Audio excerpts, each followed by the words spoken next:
Ko'pchilik allaqachon bilfaroplastika qilishgan, peshonasiga botoks ukollarini qilishgan.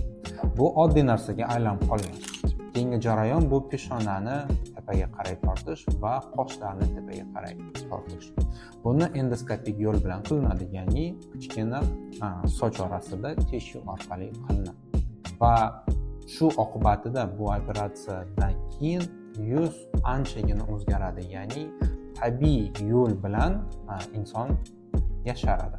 Lekin aytib qo'yishim kerak, bu moda bo'layotgan lisi glaski emas. Lisi glaski bu anchagina noto'g'ri narsa. Bu tabiiy ko'rinmaydi. Rostdan ham yosharish uchun operatsiya tabiiy ko'rinishi kerak, ya'ni operatsiya bo'lganligi haqida bilinmasligi kerak. Lisi glaski esa bilinadi. Peshonani endoskopik yo'l bilan ko'tarish esa bu juda ham tabiiy ko'rinadigan muolaja. Agar batafsil bilmoqchi bo'lsangiz, konsultatsiyaga yozing.